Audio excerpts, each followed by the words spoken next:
Welcome to Business Matters. We're now moving into our second video on the importance of production to the economy. That is part 2 on production. Let's see what our objectives are. We wish to classify the different types and levels of production. We wish to also describe the characteristics of cottage industry, to outline the factors of small businesses, to discuss the advantages and disadvantages of small businesses. Let's get right into it. Let us seek to classify the different types of production. So we're now going to look at the different types of production.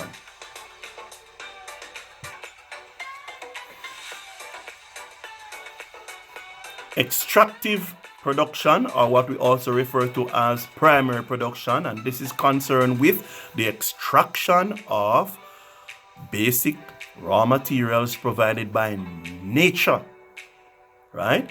Which are either above or below the earth's surface.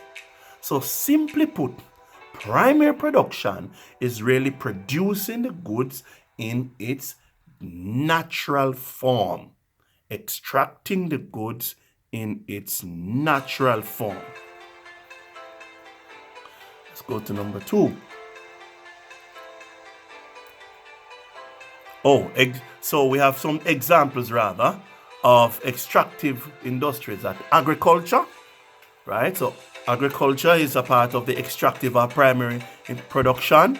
Agriculture involves food production in the form of fruits, vegetables, livestock. Mining is also a category that falls under primary production rather. And that involves the extraction of raw materials such as fossil fluid, oil, gas, or bauxite. All right, part of the primary production category. Of course, thirdly, fishing. This is catching fishes in the open sea and inland from lakes and rivers and ponds for food. So these 3 categories relate to the extractive production or primary production. And what did we say again? Primary production is where we are producing the goods in its natural form. We're taking our product is going to be in the natural form.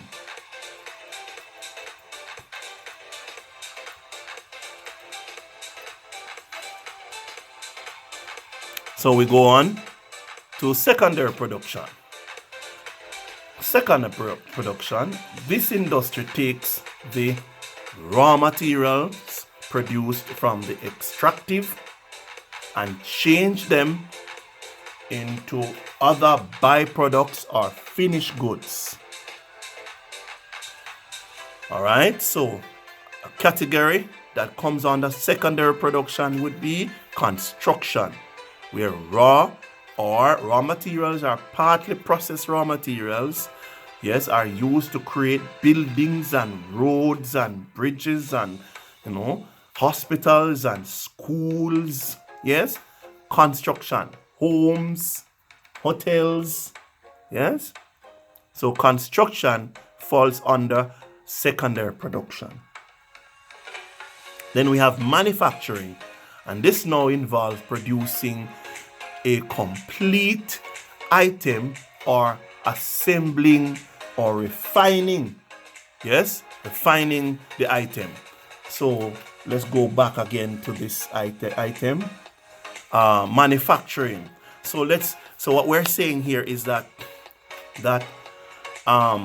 secondary production, what we are doing at this level is that we're taking the raw materials that we would have gathered from the primary production, and we are creating byproducts or finished goods from it. For example, when the farmer in the primary production plants the banana and then reaps that banana, yes, he sells it to a factory, and this factory is going to be taking the banana and making banana chips. So it's a byproduct of the banana. Or the farmer takes the oranges, sells to another manufacturing business, and the manufacturing business now use it to make fruit juices. Yes, so the oranges and those other fruits are then used to make juice. So secondary production, what we're doing, we're turning the raw materials into finished goods or other byproducts. Okay, and the two very important categories that comes under secondary production: construction and manufacturing. Tertiary production has to do with the service industry. Now, this industry enables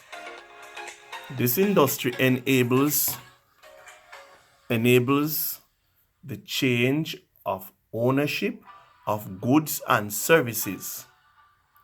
Right? It enables the change of ownership of goods and services through transportation, communication, tourism, warehousing. So these are examples of services: advertising, banking, wholesaling, and retailing. Right? All these categories are really types of tertiary production. Transportation really can deal with the distribution of the goods, the logistic movement of goods from one location to another, movement of labor from one location to another. Communication, it's a means of tertiary production, right? Transmitting information from one person to another, right? So tertiary production can be seen as trade and a support to the production. Yeah, one set of businesses, services are really support to the productive process, and the other is really carrying on trade. For example, wholesale and retailers are really the ones who are now distributing the goods from the producer, yes, and for it to reach the consumer. The intention, the basic intention of production is really for the goods and service to reach who? The consumer. Let's move on to the levels of production. Now, production is undertaken at different levels, yes? So we have subsistence production, domestic production, and surplus production. Now, surplus production really seek to meet the basic needs of a country or a community. So subsistence production, we're simply seeking to meet the basic needs of a country or a community. Now, production takes place in a subsistence economy, or subsistence production rather. The production takes place to enable the population to survive, not enough to improve the way of life. So in ancient times, yes, in early times, human beings used to simply just produce just enough for their survival, yes. And even today, in various families, we have what is called backyard gardening, where the family would now produce goods just for their needs. So the production in the backyard gardening is a type of subsistent production, the level of production that is just there to take care of the family. Now, subsistent economy tends to be reliant on agriculture. All right, let's move on. Now, what are the advantages of subsistent production? Self-sufficiency. So individuals involved tend to be able to cater for all their various needs without relying on outsiders. So subsistent economy, subsistent production. The people seek to provide all that they need for themselves. Here's the disadvantage. It is usually inefficient and very dependent on the climate. And we know that by the category of agriculture, we know that agriculture depends a lot, its success depends a lot on the environment. So it is usually inefficient and very dependent on the climate. The second disadvantage of subsistent production, periods of drought and flooding and other climatic problems can cause severe hardship. Okay, let's move on. Domestic production. Now, it involves producing goods and services for the local market. That is very important. When we talk about domestic production now, we are seeking to produce the goods and services that will satisfy the people within the borders of the country. Yes, within the borders of the country. So we refer to it as the local market. It seeks to satisfy domestic consumption. The availability of natural and human resources will determine what the country can produce in a domestic level. So that point is really to say the ability to cater for the population of a country will be based on the natural resources and the human resources available. Now, no country is blessed with all the resources needed to be completely self-sufficient, right?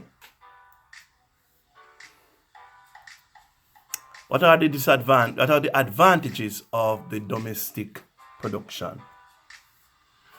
Well, one is that well-needed foreign exchange can be saved, right?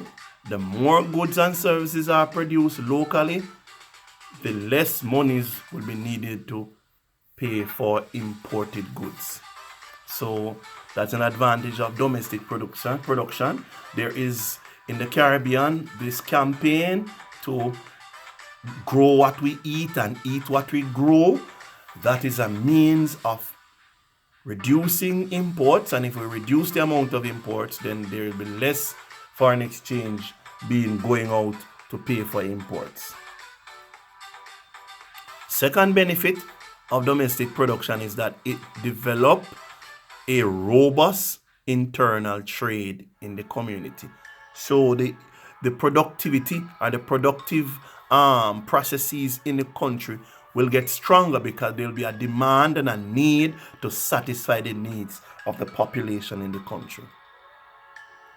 Employment is provided and more income is generated from the people. That's very important. Local skills and talents are developed in the production of goods and services. Let's move on now to the disadvantages.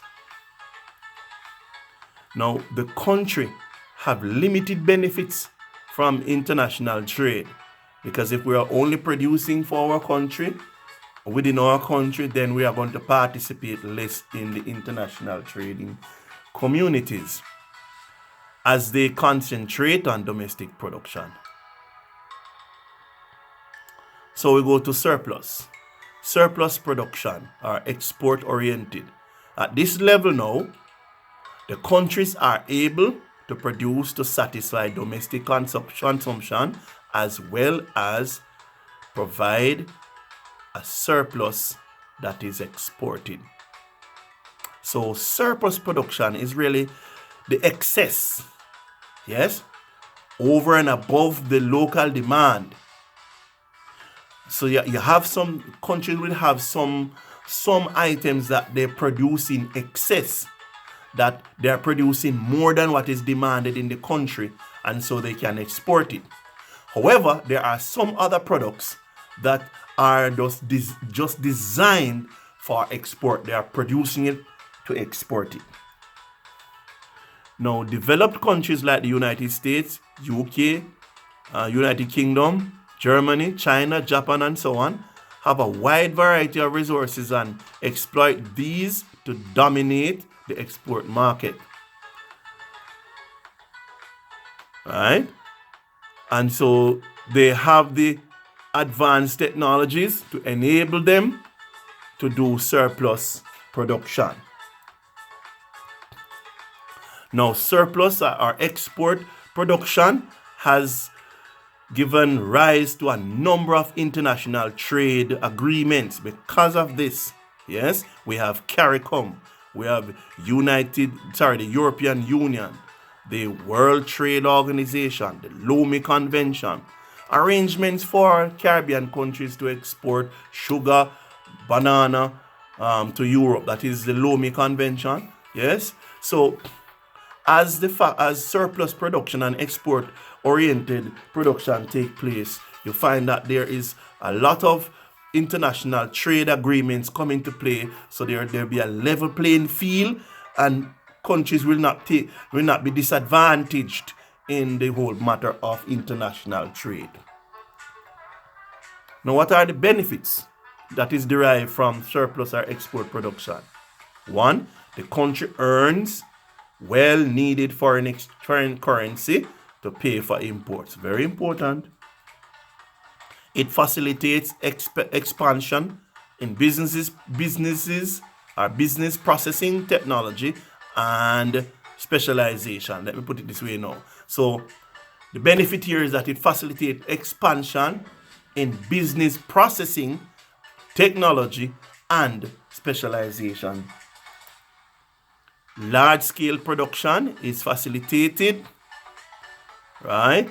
Employment opportunities are greatly enhanced, right? And meaningful trade relations are developed between countries. So you see there are a lot of benefits in surplus and export production.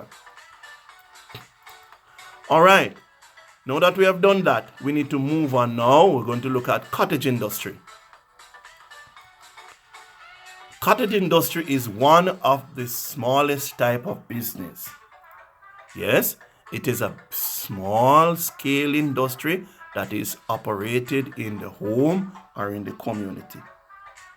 Now, this industry emerges from a need among individuals to be gainfully occupied by producing goods and services. So many of the Caribbean people will know about this kind of industry. Yes, cottage industry, small businesses that are operated in the home. It is a very old and self-help industry. Very important point. Now, cottage industry originated as ways of increasing income without leaving the home. Today we talk about it as side hustle. It satisfies a psychological need to use one's spare time productively. All right? Products produced in these industries are pastries, spices, essence, seasoning, straw products, garment, embroidery, basketry, jams, jellies, flower arrangements. All of these, tailoring, catering, crushing, are all types of cottage industry businesses. What are the benefits of cottage industry? Earning of income. Yeah? Worthwhile engagement of people. Important points. Flexibility of work hours. The tasks undertaken often do not require high levels of technology. Customer satisfaction. Yes, because they will produce it to satisfy their customers. That's the way they're going to be able to continue the business. 6, earning foreign exchange. Yes.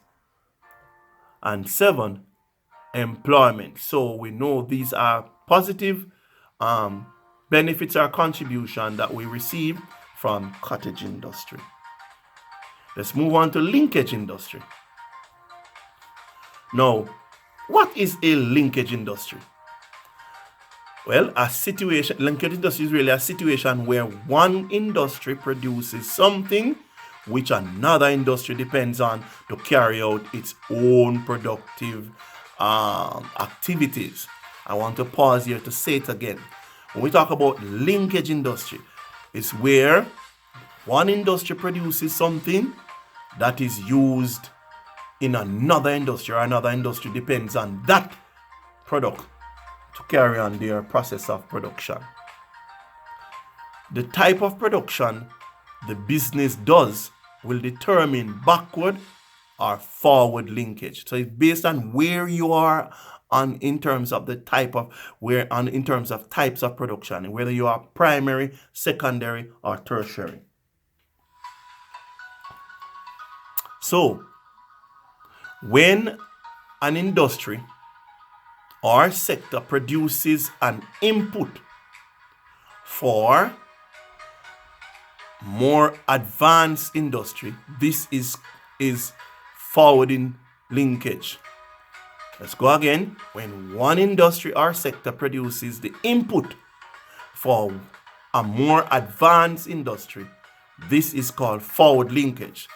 Example, if the farmer produces the potatoes and they are now going to be the potatoes are going to become the input of the factory that produces potato chips. Yes, so the potato chips is a more advanced industry, so it's a forward linkage taking place. Yes, where the farmer, yes, is linking, agriculture is linking with the production or manufacturing of potato chips. Now, backward linkage is the opposite. When the industry, yes, that is at the secondary level, depends on a lower level industry, which is the primary level, this is called backward. So if my business is I am producing the potato chip and my factory is that I'm producing potato chips. If I am going to link with a farmer, yes, that is going to be backward linkage. So when you're going down the levels from tertiary, secondary, going downwards, it's going to be backward linkage. If you're going upwards from primary up to tertiary, it's going to be forward linkage. Now, examples of linkage: hospitality and tourism industry links with agriculture sector, right? Input, foods to serve the guests. Another example of linkage industry, canning, the food canning industry links with agricultural sector. Another example, producers of flour and wheat link with the supermarket. Right? So those are examples of linkage industry. Why are linkages important? It provides an outlet for the products. 2, more opportunities for employment. 3, people of the country can improve their standard of living. 4, income generates a multiplier effect on the production, right? So there's a multiplier effect on the production, in the production process. And listen now, it reduces wastage of the country's resources. So these are reasons why linkage industry is important. 6, it reduces dependence on imports. Okay? I want to thank you then for sharing with us in our second video on production. That is our part 2 on production, as we have looked at the levels of production, the types of production. We have looked at cottage industry and linkage industry. Thank you very much for sharing. Like and share this video, and we ask, if you think this content is good, please click the subscribe button, and we'll appreciate your continued support as an encouragement to continue to produce these kinds of videos. Thank you very much.